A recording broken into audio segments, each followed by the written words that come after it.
GoPro is the hero that turned many brave people into heroes. When you see incredible stunts and never seen before shots, the camera you remember is GoPro. It is one of the smartest products ever invented because GoPro made its founder, Nick Woodman, a billionaire within a short period. At one point, he was the highest paid CEO in the US. But the story of GoPro also shows how the owner can ruin the company by himself. GoPro was hit very hard by a series of bad decisions, and they have literally gone into a firefighting mode just to survive in the market. However, despite all the troubles, GoPro is still one of the most loved camera brands in the world. There's a whole story behind this adventurous camera and how Nick Woodman turned a simple idea into a billion-dollar business. So, buckle up. We are going to go on an insane ride through the story of GoPro.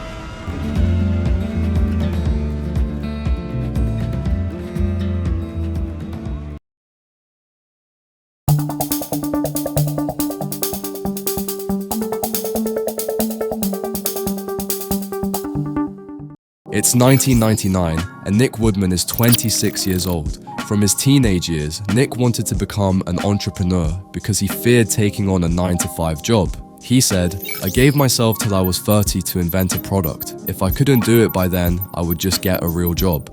That fear of a real job was the main motivation behind the journey of entrepreneurship in Nick's life. So, Nick started his own business. His first business was a website called empowerall.com that sold electronic goods for no more than a $2 markup. That doesn't sound good, right? Yeah, it went bankrupt. The second was Funbugs. It was a platform where people played games, sampled products, and referred friends in the hope that they'd win cash prizes. Funbugs were essentially the raffle tickets that you collected. The more you had, the better your chances of winning. It started in 1999, and by 2001, it also went bankrupt. Now he is 28 and has almost lost $3.9 million worth of other people's money. He has 2 years left, and the clock is ticking. With no idea what to do next, Nick plans a trip to Australia and Indonesia for surfing.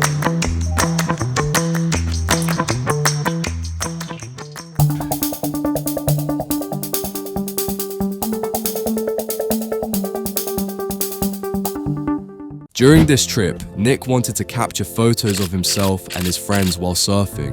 At the time, unless you were a professional surfer with a dedicated photographer, the only pictures you could take were the ones from the shore. This sparked an idea in Nick's mind, a small camera that he could use to film surfing on his own. Nick was pretty serious about it, so he went on looking for funds. He started selling beads and belts he picked up in Indonesia in the back of his old Volkswagen. He could make about $10,000, but it was not enough. The next option was to get to his father, who was a wealthy investment banker. He borrowed $200,000 and invested in making a waterproof camera shell and a strap that surfers could use to shoot while surfing. By 2004, he had created the perfect camera to fit inside that shell, a 35mm film camera, and was selling the complete package for around $20. In the first year, that product generated $150,000 in sales. He sold directly to surf shops and small sports retailers from the back of his van. Next year, he made $350,000 after landing a spot on QVC, where he sold over 2,000 cameras in under 10 minutes. By 2006, they launched their first ever digital GoPro, the Digital Hero, which had a 10-second video limit. With the digital version, GoPro saw its sales increase fourfold from $800,000 in 2006 to $3.4 million the following year. It continued this trend of incremental upgrades, introducing a new camera every year. But that wasn't the primary reason GoPro was valued at over $2 billion by 2013. There were two key reasons that led GoPro's success. The first was product's perfect alignment with user-generated content. Clips of people performing incredible stunts with their cameras went viral on platforms like YouTube. Whether it was famous athletes or everyday individuals, anytime someone captured something remarkable through the fisheye lens, the attention drew back to GoPro. A GoPro was always the right tool for the job, which is the second reason for their explosive growth. They created an entirely new segment within the camera market. Nick Woodman identified a clear demand for a product that didn't exist in the marketplace initially, which meant they faced little competition to no competition early on. If you wanted to capture a POV shot, a GoPro was like the only option or the first option. GoPro survived in the space, lowered into volcanoes, deep inside the ocean, mounted on animals, and GoPros were able to take seen, never-before shots. It made it possible to take animal encounters, daredevil stunts, adventures, some extraordinary content that a regular camera couldn't capture. GoPro became the go-to brand in the action camera market. After years of increasing sales, in 2013, Foxconn invested $200 million for a 9% stake, valuing the company at $2.25 billion and instantly making Nick Woodman a billionaire. The hype didn't stop there. In early 2014, they filed with the SEC to take GoPro public. And finally tonight here, World News always looking to celebrate a little American ingenuity. And we first showed you the GoPro camera some time back here. Tonight, the company we've learned is now worth about $3 billion. It had us thinking, why didn't we think of that? Going pro itself today on the stock market. Founder Nick Woodman there to launch the biggest consumer electronics IPO in more than a decade.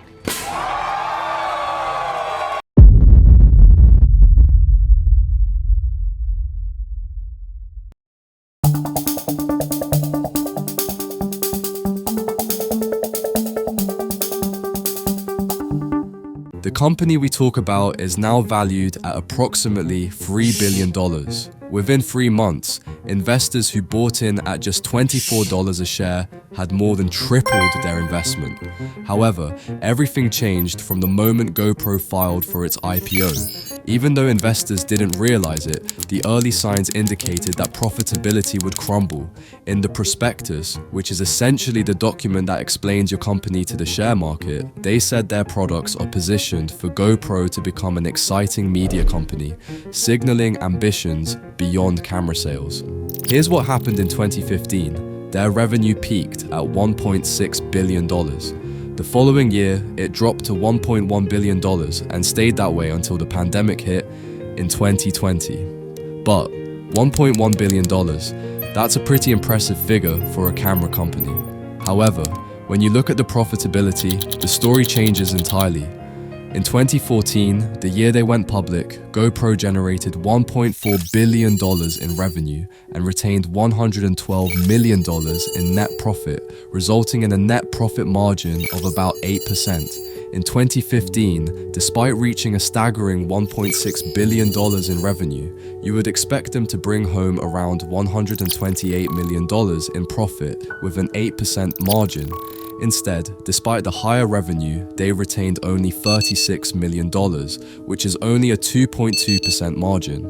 Between 2016 and 2020, profitability entirely evaporated as GoPro began losing hundreds of millions of dollars, prompting investors to cut their losses and exit. So, what caused this dramatic decline? It appears there isn't just one reason. Over the previous 8 years, GoPro has made a series of poor decisions.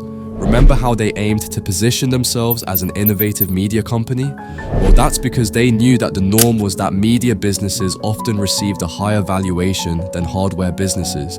It wasn't mere hype. They genuinely intended to evolve from a single product company into a formidable competitor in the entertainment business. They thought if Red Bull could generate fear-owned content, why can't we as a camera company? They aim to challenge giants like Netflix, Amazon, Red Bull, and YouTube, already creating original content. To compete effectively, GoPro had only one choice: to establish its own platform and produce original content. When looking at the unrealized potential of GoPro transforming itself into a media company, Nick Woodman said, "If we don't, we're always going to sit and wonder why we didn't." So they hired over 100 people to produce content and a brand new software team to build the platform. However, as soon as these changes were implemented, GoPro began experiencing significant financial losses. They had over 30 series in development, with production budgets skyrocketing from $10,000 to over $100,000 per show.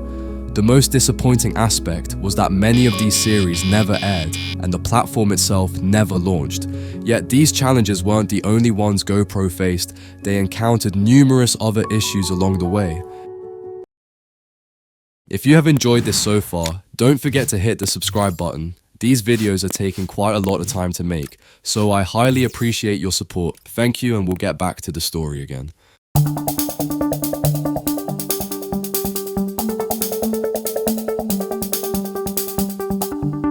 After going public, Nick started living big. He said, "If I drive an old car to work, who am I kidding?"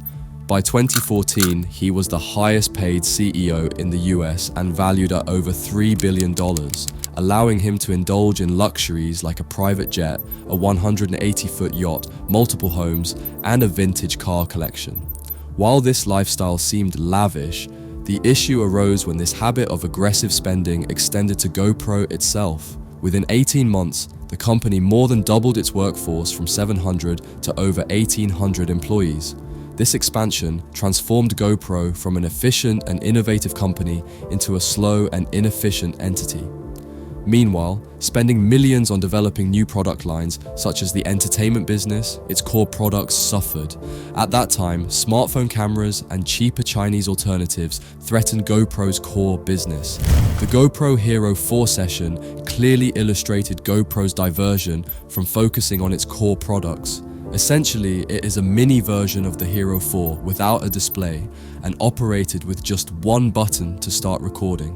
It was initially intended as their entry-level option, priced at $199, offering a fair value alongside their $399 models. They were very overconfident about their brand. It was evident when their senior vice president of communications remarked, "We thought we could just throw the thing out the door and charge $399. They'll buy it because it's GoPro." However, this approach backfired. Not only did they position the Hero 4 session against their flagship model at the same price, but they also neglected to advertise, assuming the product would naturally go viral and drive sales on its own. They soon realized the Hero 4 was pricing itself out of the market. Within 2 months of its launch, they slashed its price by $100, followed by another $100 3 months later. In Q4 of 2015, GoPro reported its first negative quarterly profit since going public. However, 2016 started to become even more challenging. They launched the new GoPro Hero 5, their first waterproof camera without a plastic housing.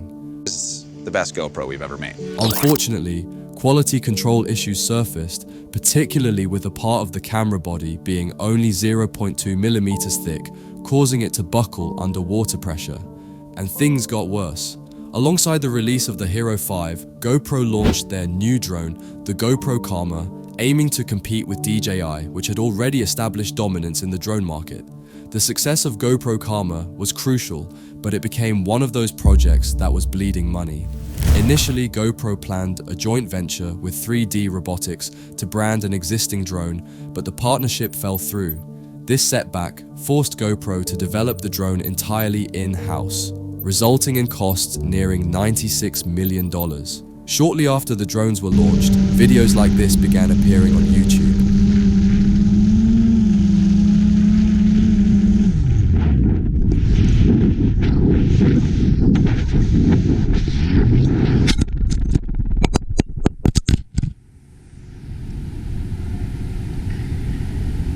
The battery was coming loose, causing drones to lose power and fall from the sky. Fortunately, no one was injured, but this was one of the worst outcomes imaginable for the launch of a new drone. As a result, Nick Woodman recalled all 2,500 drones that had been sold. Despite relaunching them shortly afterwards, the project was ultimately scrapped in 2018. The problem was that even without the battery issues, they couldn't compete with DJI on price and had already lost the first mover advantage. This marked a significant turning point for GoPro.